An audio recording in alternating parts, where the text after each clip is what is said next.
Welcome to the ChangeMakers podcast, brought to you by the Lipscomb Pitts Breakfast Club. This show shares personal stories and insight from those who are giving back and making a difference, so we can learn and do the same. We cover life lessons, business advice, passion, and purpose. Now, here's our host, Jeremy Park. Welcome to the ChangeMakers podcast. I'm your host, Jeremy Park. You are in for a treat when we talk about volunteerism, being a change maker. We have someone who's won a lot of awards. I think she has more degrees than I know even how to count. I can't count that high. So it's a real treat. We have Dr. Sarah Petschonek. She's the founder and CEO of Volunteer Odyssey. When you look at some of the accolades, top 20 under 30, top 40 under 40 here recently. She's one of the 50 under 40 social entrepreneurs in the United States by American Express. It goes on and on and on. But Dr. Sarah Petschonek, how are you doing? I'm great. I'm happy to be here with you guys today. So let's start. The fun of this, obviously, is we've had you come on the Spark and the radio show talking about Volunteer Odyssey, and we'll definitely talk about Volunteer Odyssey, your organization, as well as some of the interesting things going on like Volio, and we'll talk about what that means. But the fun of the ChangeMakers podcast is we get to know you personally. So we get to hear your story and why you do what you do. So this is the fun personal side of Dr. Sarah Petschonek. So let's start. I know you like to say you were raised and grew up here in Memphis, but it actually started in Florida. So give us a little bit of your childhood going from Jacksonville, Florida, coming here to Memphis. Yeah, so we grew up in Jacksonville from the time I was about 5 to 14 or so, and every summer we would volunteer collecting food for our local food pantry, and that was something that my parents both really thought was important, for you to be able to understand the world around you and to give back because we could, and something that their parents passed on to them as well. So something that really made a big impression on me when we were little. But also Jacksonville is warm and sunny pretty much the whole year round. So, being in Memphis, even our winters are a little too long and too cold for me. So definitely miss being close to the beach. If I could pick Memphis up and drop it at the beach, that would be the best case scenario pretty much. I would say most people would probably agree with you. Yeah. I see Andrew here shaking his head. Yep. He's our engineer for today. So talk about what your parents do. So my dad's been in the hotel industry his entire life. He started out, scraping gum off the stairs when he was 14 in St. Louis. And now he works for Choice Hotels up in the DC area doing sales and management. And my mom is the most patient, kind person you will ever meet. She is a special education teacher and has been doing that for as long as I can remember and is amazing at it. So when you talk about really the volunteerism side, as you alluded to, going out and serving, and I mean, I can see that definitely with your mother. Was that a big part for your father as well? Oh, absolutely. My dad, he was the first one to offer to help if a neighbor needed it. Even now, we thought we'd escaped the snow. We moved to Florida and then to Memphis, and so now that they're in Maryland, he bought 2 snowblowers, and every time it snows, he goes and does all the neighbors' driveways. And so they like to pay him back by bringing him brownies, but he actually hates chocolate and doesn't have the heart to tell them. So we hope no one's listening there. So brothers and sisters, talk about other family. Yeah, sister in Nashville area, getting married in October, and my brother's up in St. Louis with the rest of our extended family. And we all, volunteered together all growing up, and I think that was really one of the things that we just look forward to as a family. It was something that we always did without it really occurring to us that maybe wasn't what other people did. It was just, how you lived your life. Was it built around certain periods of time, like holidays, or is it just something that kind of happened, random chance that said, hey, family, let's go do this, and we're going to go serve? It was really, it did happen all year, but especially in the summer, because my mom was home with us because she was out from school too. And so it was a great way for us to do something together and to do something with the time that we had and to be able to, teach us about things that you don't learn in school. So very heavily in the summer, but we did stuff all year round. Yeah. What's one favorite memory, experience? It can be related to volunteerism or not, but just a family memory growing up. We, like to play practical jokes on each other.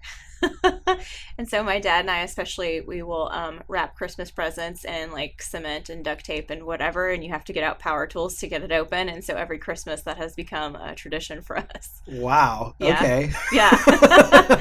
No, I've heard of wrapping, like the small box in a bigger box, but concrete, that's extreme. Oh yeah, we go all the way in. I guess you're going go big, right? Yep, definitely. So Petschonek, I'm trying to remember. I think you've explained this to me before. Polish? We've been told it's German. German. Yes. Okay. Yes. So it's funny because when we were growing up, I've always said Petschonek. And one night at dinner, my dad said Petschonek, which is not, a huge difference, but it's when your own name, you'd like to know how to say it. So I thought, I'll settle this. I'll go ask Grandpa Bob, how do you say our last name? And he looked at me like I was crazy, like I should know this, right? I'm 30. And he said, Petschonek, how do you say it? I said, there are 3 syllables. And my dad is laughing so hard. He was bright red. And apparently he thought it would be easier for people to learn if he just dropped a syllable. So here we are, Petschonek, which is apparently wrong, but that's my story and I'm sticking to it. Say a little bit ancestry.com right there. Yep, definitely. Okay, so you moved to Memphis and you have degrees, multiple, from the University of Memphis, and your PhD is in industrial organizational psychology.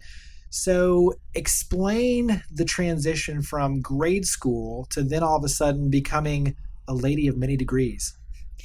Well, growing up, my dad, he always thought that education was the key. And that was something that they really impressed upon us. And so they always helped us with our homework. They always made sure we had every opportunity educationally. And so I just kind of took it to heart and went all the way, I guess. And so I went to the University of Memphis and, it has an amazing psychology program, all different types of psychology. And that was just the place for me. So I was at the University of Memphis a very long time. If they gave an award for longest running full-time student, that would probably be me. But it was the right fit and it was the perfect degree. And it's pretty amazing. Psychology, did you know going in that you wanted to apply that to being a catalyst for the community, or is it one of those where you were just fascinated by humans and trying to figure out thought processes and how to help and heal? I mean, why did you go into psychology? Yeah, it definitely started out that way, wanting to help people at the individual level and understanding that. And then as I got further into it and I learned about industrial organizational psychology, I realized that that was talking about change at the group level, the neighborhood level, the city level, and the way that you create change in an organization is very similar to the way that you can create change in a community. And so that was when I started thinking about, well, what does our community need? What does any community need? And how can I apply these same ideas from what you typically use in the business world in an organizational setting to a community? And that was kind of where the whole thing started.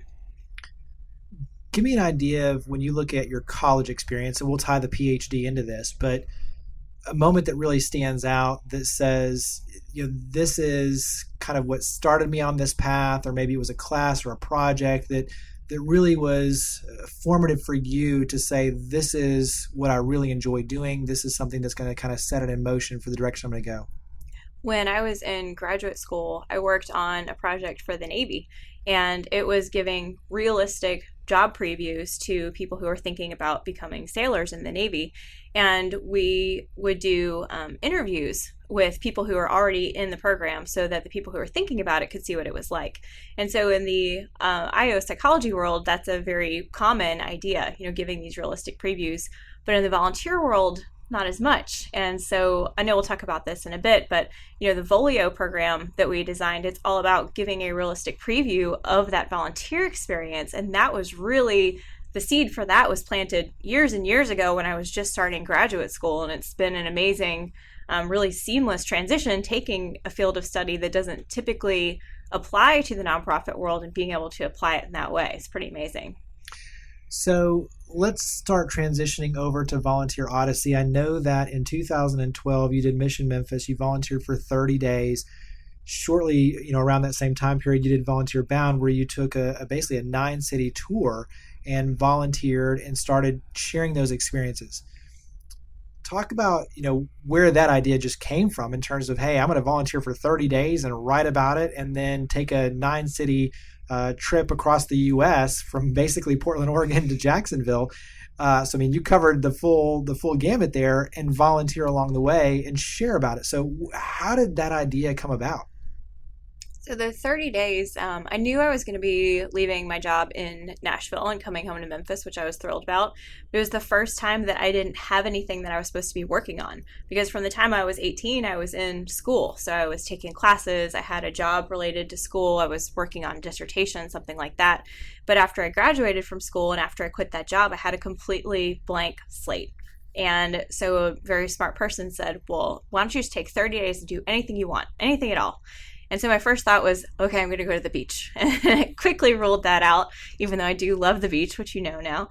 And I thought, volunteering, it's what I've always loved. It's where I feel happiest. That's what I'm going to go and do. And then the writing aspect came about because I thought, well, if I'm going to go all these different places, I got to share it with people, because maybe one of these places is going to be a place that they will love. And so the writing really came about as a way to show people, again, kind of that realistic preview idea. Here are all these different amazing ways you can go and volunteer in Memphis, and a lot of them people hadn't heard of before. So that was where the 30-day idea came from. And it's funny because it ended up being much harder than I thought it was going to be. Well, that's what I was going to ask is, was it easy to pull off or was it hard? It was hard. It was a lot harder than I was expecting. It took me about 3 weeks to line up 30 days of volunteering, which is kind of crazy if you think about it. And one of the reasons that led me to start Volunteer Odyssey. It was so hard to know in advance if somebody was going to write you back, if they did need help. I reached out to more than 100 nonprofits to fill 30 days. And I just thought this is such an amazing experience, but there's got to be a better way to do this. Because if you have 4 hours to volunteer, you shouldn't spend 2 of them figuring out where to go. How do we get you to spend all 4 on volunteering? Right. So fast forward to actually starting the project, I thought it was going to be like 6 to 8 hours a day, and it ended up being more like 12 or 14 between going everywhere, writing the blogs, that kind of thing. And so I thought, okay, at the end of those 30 days, I'm going to take a day off. Yeah, so you need a vacation from your 30-day vacation of volunteering. Right? And I had signed up for the St. Jude Half Marathon, which was the day after I finished. So not the most relaxing way to end, but certainly, a fitting tie-off to that. I'm seeing a theme of overachiever, though. That's good. I like it. Let's just jam-pack it Let's all just do it all. in. Let's do it all. And enjoy the ride. And then I had an opportunity just a couple days after that, and right before the Christmas holidays, to do this trip, the volunteer bound trip from Portland down to Jacksonville. And I kind of thought, I'm tired, but now or never, right? I mean, if I don't go now, I may never go. So I went. So did you drive from Memphis to Portland? I'm assuming there's got to be a friend or a family connection or something there that would lead you to Portland versus anywhere else, and then drive all the way across down to Jacksonville? So I had a friend who was moving from Portland to Nashville and was going to be driving. And so that was kind of the inkling of where it started. And so I flew to Portland, and then she and I traveled part of the way together. And then she ended about halfway, and then I finished by myself. Yeah. What would you say, especially on that? Okay, so single female, obviously very smart in terms of your degrees, and you're already making a difference and you're already volunteering, but that's a pretty big gamble for someone, especially now looking back. Like, I'm thinking if my kids did this, to go on a cross-country trek volunteering by yourself, what was that like? What did you gain from that? Because I imagine that's got to be a great just personal stance of pride, to be able to say that I kind of did this on my own and had an amazing experience in the process. Yeah, I think, with a lot of the things that I've done, I feel like I can't really say I did it on my own, because there's so many people involved. I mean, the people who helped get me there, the people who let me come and volunteer with them. So, everything volunteerism related is really a team effort. And, so I had a lot of help and support along the way. But believe it or not, I am definitely more of an introvert. And so the idea of traveling across the country, mostly by myself, and showing up to a different place every day with people I don't know it's tough. And I remember flying to Portland, and it was at night. I had a really late flight, and I was looking at all the other people on the plane, and I was just wondering, where's everybody else going? I always wonder that when I fly, like, are you on a journey? Are you starting a journey? Are you ending a journey? Is anybody else on this plane as nervous as I am about what I'm doing? But it was amazing. The people that we met, the places that we saw. I wouldn't do it in the winter again, probably. But I would love to do it again. And there's so much to learn about best practices in volunteering and how people get matched with volunteer opportunities. And we hit 9 cities, but there's so many more. And I would love to do it again if I had the opportunity. It's totally, Dami, this is a very random aside, but I just got back from flying myself, and off the plane, someone says, God uses flying because you become so much closer to him through turbulence. It's like, yes, indeed. You're talking about just all the thoughts going through your head. Okay, so let's transition from that to actually starting Volunteer Odyssey. So, Volunteer Odyssey. Actually, let's add context for those that live outside the Mid-South, because it's pretty cool. We have followers of this podcast all around the world. So, explain Volunteer Odyssey. So Volunteer Odyssey's goal is to match each individual volunteer with his or her ideal opportunity and to tell those stories. The idea being that if we can help you find something that you love and you look forward to, it's not just checking the box anymore. It becomes part of your life and something that makes your life fuller. So, okay, that's the context in this. Where did it start? So obviously you have the 30 days, you go on the 9-city trek, you come back, and when does it hit you? Volunteer Odyssey. Yeah. So when I was doing Mission Memphis, around day 7 of 30 is when I started to think, what have I gotten myself into? And day 7 was when it started to feel hard, but in a good way. Like I had really, pushed myself, like I was challenging myself. And that was when I started thinking, how can I package this up and give this to other people? Because it was hard, but it was rewarding. So day 7 was when I started to really kind of think about it. And then when I was traveling around the country, I realized it's pretty hard to find quality volunteer opportunities everywhere. It's not just something that was difficult to do in Memphis. And that was when I started thinking, well, maybe there's an opportunity here. And then I remember when I got to Jacksonville and I was volunteering at the same, food pantry I did when I was a kid. And I just felt like it was all coming together. And I started to get this idea to provide the sort of volunteer journey, essentially, in 1-week forms to people who were in between jobs or who didn't know exactly what that next step was going to be. I'd watched both of my parents go through unemployment at the same time back around 2008, which I know is hard for a lot of people. And they were still them. They volunteered and they helped other people, and it made such a difference. And that was when that was what I drew from and started thinking about, okay, I'm going to put this program together for people who are job seeking. And that's what I'm going to do when I get home. So got home a couple days before Christmas, no presents, of course, because I've been not here. But I just couldn't let go of the idea. And at the time, I didn't want to start a nonprofit. I didn't know anything about starting a nonprofit. But I couldn't let go of the idea because it had been so powerful for me, and I just wanted to give it to other people. And that was really where the whole thing started. And so the name Volunteer Odyssey really came out of, it's this journey, right? You're kind of taking a leap of faith. You're chronicling it. You're going out and you're trying these new things. You're having these adventures, and it's about really connecting with your city and finding yourself along the way. That's where the whole idea came from. You find yourself in the service of others. The great Gandhi quote. How much of that, when you look at starting Volunteer Odyssey, and obviously providing the experience that you yourself had been able to enjoy, but also when you look at volunteerism, there's so many wins, right? It's a win-win-win-win-win that keeps going on. So you get to immerse yourself, you get to build your skill set, you get to interact with other leaders on the board, the executive director, the team of the nonprofit. So all the way around, you're giving back and you're making a difference. And you and I talk about this often, is you're making a difference for all the right reasons, but you're also helping yourself personally and professionally. So you're fine-tuning your skill sets and you're building a sphere of influence that you otherwise wouldn't have been able to do. And you're doing it in the context of helping others, which is great. And also when you talk about where trust is built, Trust is built by doing the things when they don't expect it. So in other words, they're not expecting me to come in and lend my time and volunteer. But the fact that I'm doing it on my own free will, you're thinking, wait a second, that guy's not getting paid for this. Maybe he's someone that has a big heart that I can trust. And then you see him in action and you see that you can deliver results. And next thing you know, many times, either the nonprofit hires you or a success with someone being on the board or someone that you interact with says, hey, that's a man or a woman that I want on my team. And next thing you know, you're hired. So when you're talking about, at the start of this, working with individuals that are going through a transition, how much of that played a role? Yeah, I mean, it's been really amazing and rewarding to work with people who are kind of in a transition point at their lives and help them find something that they love, and that in doing that helps other people.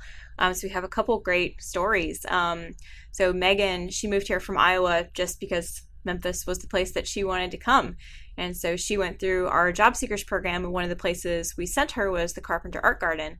And so she became a regular volunteer there, was there every day helping. That was her spot. She'd found it. And 2 weeks later, they hired her, and she's still there. So if anybody's ever been to the Carpenter Art Garden or volunteered there, if you meet Megan, she found it through our job seekers program. And she told me last week, actually, she's like, I don't know if I would still be in Memphis if I hadn't gone through that program, if I hadn't met Volunteer Odyssey and didn't have this job. She's like, this is why I'm here, which is so humbling and amazing. And I think, people, it's easy to fall in love with Memphis if you can get a foot in the door somewhere. And to me, volunteering is just the perfect way to do that. And so, seeing people find places that they love to volunteer and makes them light up is pretty much the best thing you can do. I think that's why we do what we do. It's amazing. And I would echo when you talk about the relationship side of engaging someone in a city, that echoes anywhere, any city. I mean, so much of what draws people, but also keeps them there and inspires them are the people. It's the relationships, the friendships that you form. And to your point, that's where volunteerism really allows you to build some very powerful relationships. So carry that forward a little bit, because when you talk about the growth, you've expanded to where you're now helping corporations, you're putting up all sorts of volunteer opportunities, you're coordinating them, large scale, small scale, kind of everything in between. So everything focused on volunteerism. And then you also have Volio, which you kind of alluded to as well. So give us some of the other things that you're doing now with Volunteer Odyssey. Sure. So I'll start with Volunteers, which is our volunteer happy hour. And that is something that we use to get people, especially sort of the young professional crowd, really engaged in the community. So it's our monthly volunteer happy hour. And so we go to a different nonprofit every month. We kind of travel around the city and we do a big task for them. Like we put together all of their bags for race day or all of their, gifts for a fundraiser, that kind of thing. And we bring, 20 people with us. And so it's something that if you did it by yourself, it would take you 20 hours. But if we can show up with 20 volunteers, we can knock it out that evening. And so it's a great way to visit nonprofits and to find your perfect spot, but it's also a good way to meet other people who are like-minded and to make friends. Because here's the thing, when we get people who are new to Memphis, we've got 60 to 90 days to get them to love it. And if they don't, they're going to start thinking, okay, I'll be here a year or two, and then I'm going to start looking. So how do we get people to fall in love with the city? How do we retain this talent that we need? And that's one of the ways that we do it. And so we started Volunteers about 2 years ago. We've done 30 or so of them to this point. And now when we post it, it fills up within 4 hours. So it's going gangbusters. I mean, it's amazing to see people respond to it. And we just make it easy and we make it fit into their lives, which is great. And then the other big program that we're focused on right now is Volio. You can remember it like Volunteer Portfolio. And it is a collection of videos that we made about what it's like to volunteer at different nonprofits around Memphis. So you get to actually meet the volunteer coordinator. You see the door you would walk through when you get there, which is a big deal for people who, are a little more introverted, who need, a little more assurance before they get there. Lost. Or it could get lost. Yeah. That's physically the door I'm going to walk through. Okay, I can find that. Exactly. And you get to meet the people that you would help and you see what you'll actually be doing. So it's all centered around how do we help you find something that's the right fit for you, your knowledge, your skills, your ability, your schedule. All of that is how we decide what programs we do and how we offer them. Not many groups can say that they've received a check from a mermaid, but you can. So what you can explain that one if you want, or I can just leave it hanging there for listeners. But Sure. Sure. Talk about like the growth. I mean, because I think it's really cool to see, where you started. And I still remember, having coffee with you, just talking about some of these ideas that you were working on, and all of a sudden now to see where it is today and the impact you're having, it's phenomenal. And so, definitely no surprise that corporations, that foundations, that groups are seeing what you're doing and they're saying, hey, we want to support you, including mermaids. So talk about just, kind of the pride, if you will, of the growth and the sustainability and stability of Volunteer Odyssey. So I guess I need to address the mermaid thing first. You can. You don't have to. It's always fun just to leave it there. We got a check out of the blue from Chicken of the Sea a couple years ago, and they gave us our check presentation in the middle of AutoZone Field from their mermaid. I think her name is Catalina, is the mermaid's name. And that's definitely one of the strangest, most amazing things that's ever happened. Like almost literally a check came out of the sky to us when we were first starting, and it was Or out of the sea. So needed. Yes, straight out of the sea. Exactly. Yeah, I mean, it's almost kind of surreal. We just turned 3, so we're officially 3-year-old nonprofit, and I vividly remember the conversation you and I had. And for anybody listening who hasn't actually met Jeremy in person, like he didn't know me from Adam. I mean, I was just starting. We'd never met, and he took the time to sit down and have coffee with me, and say, well, tell me what you want to do, and how can I help, and here are some ideas. And that was so, formative when we were starting out. And I still think about that and really appreciate that.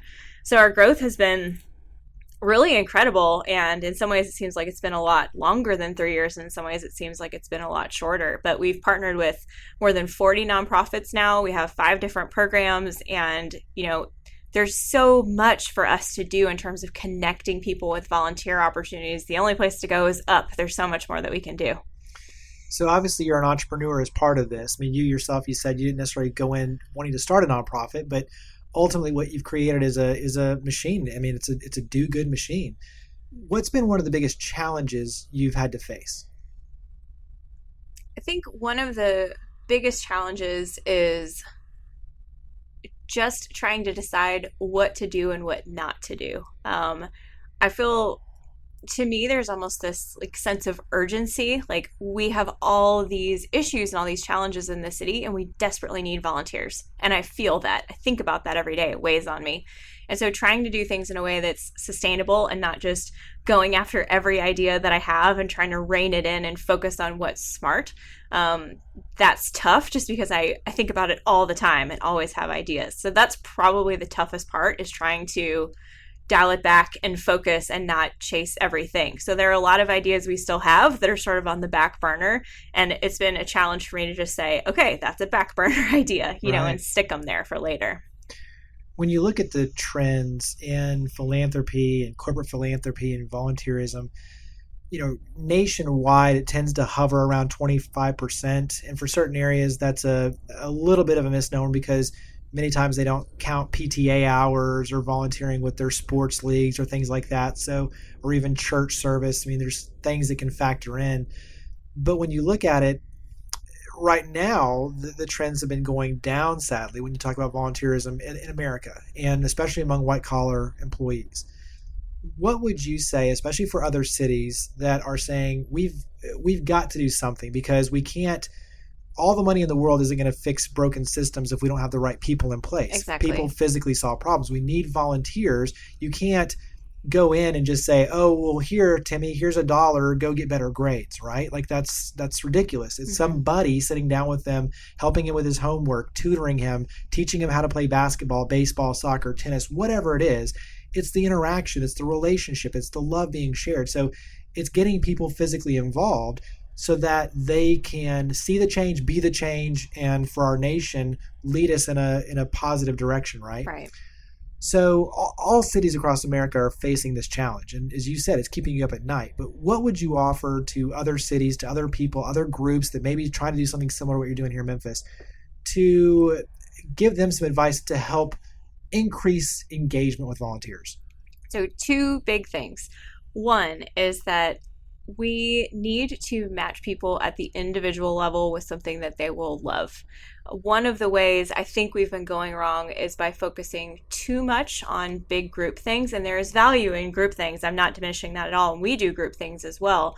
But where you get people to fall in love with something is getting them in the door at a place that is the right fit for them as an individual. And that is so key, and it's so important. The other thing I would say is that the way we've gone about getting people to volunteer is very reactive. And so the messaging from a lot of volunteer centers is, when you're ready to volunteer, let us know and we'll help you find the right fit.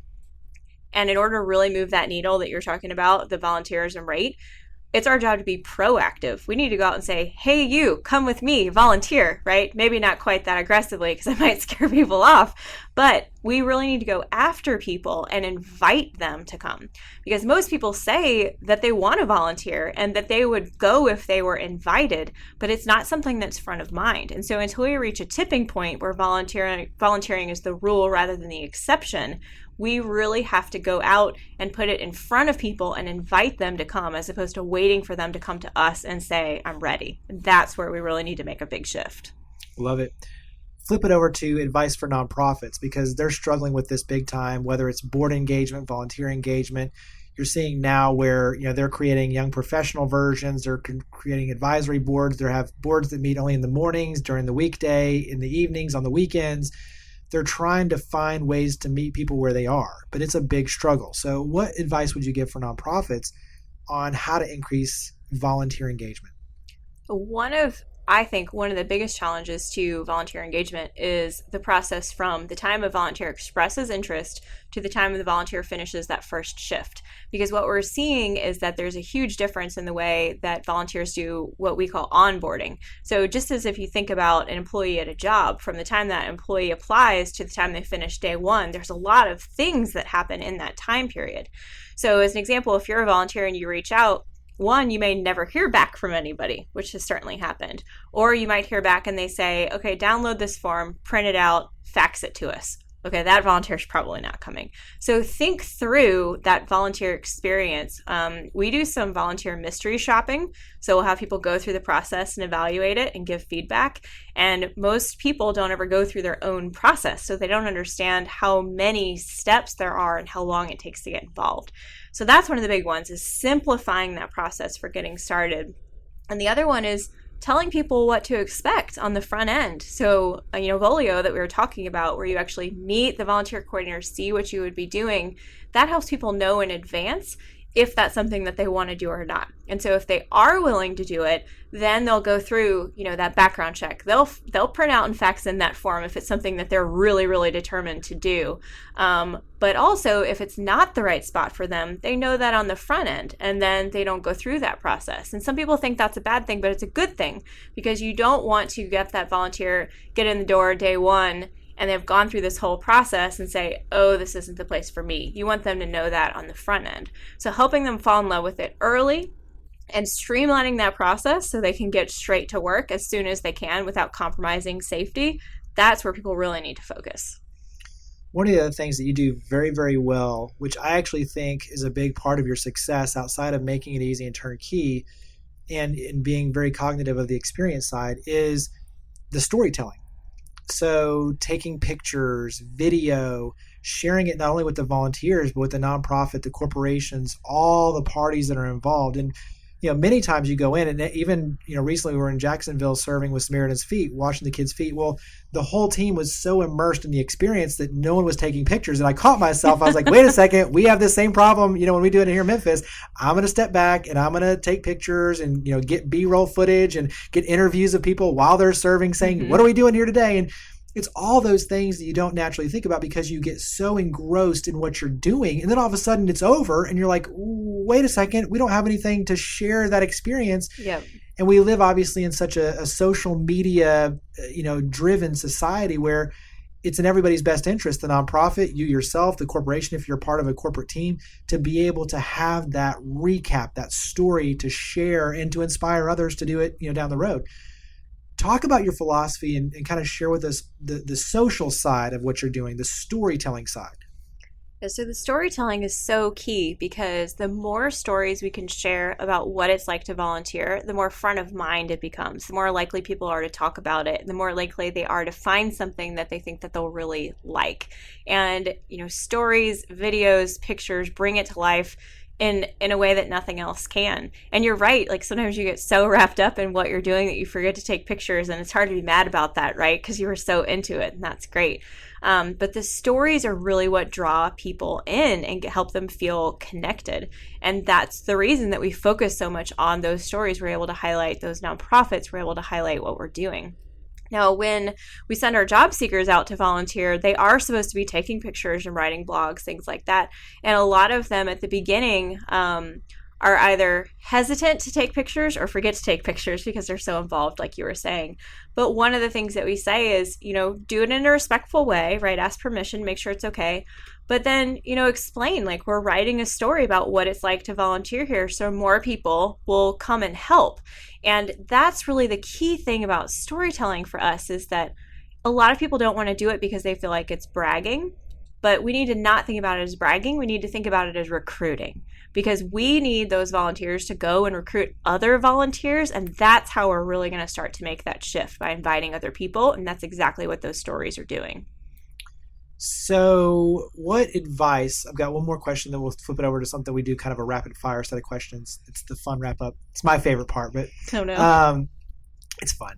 So what advice would you give those living in other cities that say, I want to volunteer, and maybe they just moved to a new city, but I don't know where to start. I don't know the questions to ask, how to reach out, how to take that first step. What does the first step look like? Yeah, so if you're outside of Memphis, most cities, especially most mid to large cities, have some sort of volunteer center or volunteer resource. So I would say you can always start there. But the other thing I would say is that think about what things are the most important to you. Make a list of causes. So what do you read about at night, right? Is it your local humane society? Is it human trafficking? Is it illiteracy? What are those things? And then go and find those organizations in your community that do those things. Find something that you love and that you want to work on, and start there. You're the one who knows yourself better than anybody else, right? And so think about what those things are that are important to you, and go for them. All right, so here's where we need some like fancy music, Andrew. So I'm gonna put him on this. We need like a lightning round, some sort of crazy music that comes in and segues into this. But so here's the fun. It's quick answers. First thing that comes to mind. So short, sweet, just fun. So what's the most recent book you've read, or a recent book you've read? How to Lie with Statistics. Ooh. Okay. Do you want to follow up to that? Yeah, give us a Cliff Notes version of what that's about. Sure. So I teach business research in the MBA program at Christian Brothers University here, and so it's all about understanding your numbers and how you can go different ways with those numbers. There's no such thing as proven. There's no such thing as a clear answer. And How to Lie with Statistics is about being able to see when numbers might be misleading and how to make sure you're drawing the right conclusions, because everybody can spin stats in their own way. So I'm not up to anything devious. Don't worry. You're one of those that I don't think anybody, if you know them or like family, you can't get anything by you. So I'm glad my family's not here to speak to that.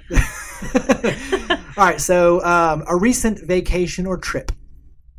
We went to New Zealand in June, which was pretty amazing. We'd never been before, although June is their winter. So if you go, definitely go in their summer. But it was spectacular. The people were so friendly. The food was amazing. It's gorgeous there. And you say we because that included? Eric Matthews, who runs Startco. He got invited to speak down there about global entrepreneurship.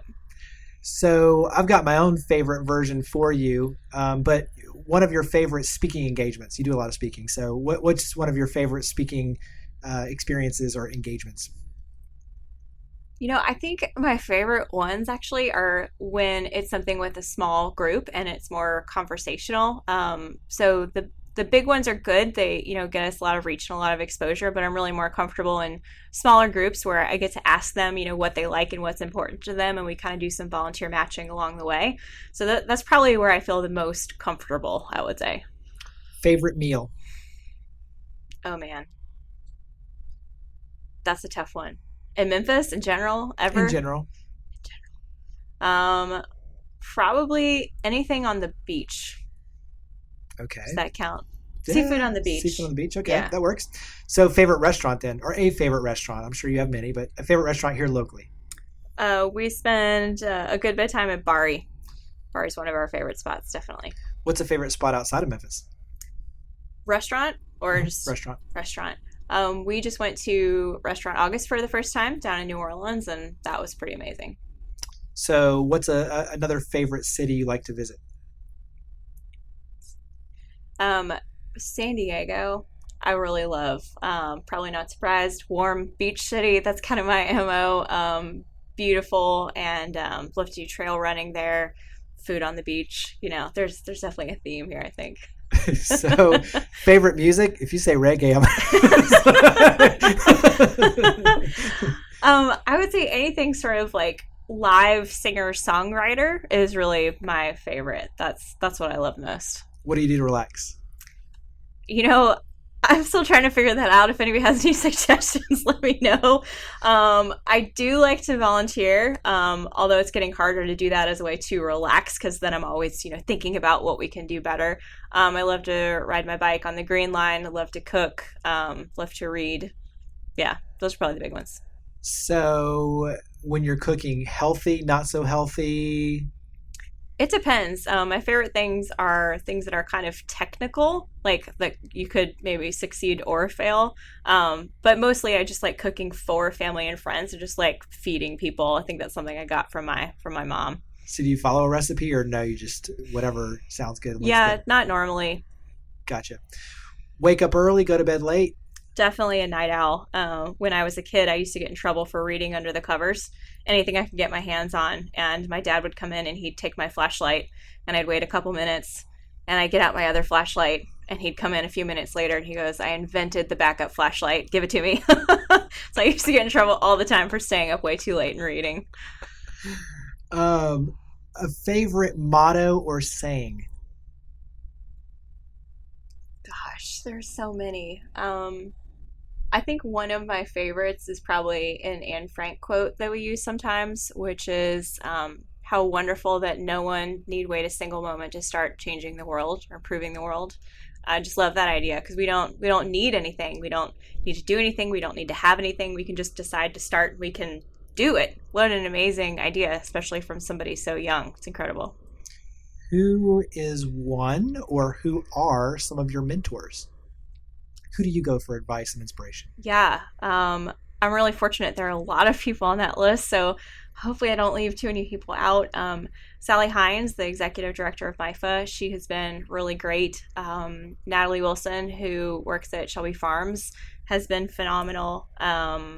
Meg Crosby at PeopleCap, Melissa Whitby at Bridges, Russ Williams at Archer Malmo. There's so many people who have given me advice along the way. I'm sure I'm leaving off so many incredible people. I feel really grateful that we've gotten so much help. Sports? Any sports you like to play or watch? I'm terrible at sports, so maybe not play. To watch anything Grizzlies, Tigers for the most part, and we're from St. Louis originally, so I'm still sort of a loyal Cardinals baseball fan. What do you hope your parents are proud of you for? What's one thing you want your family to be proud of you for?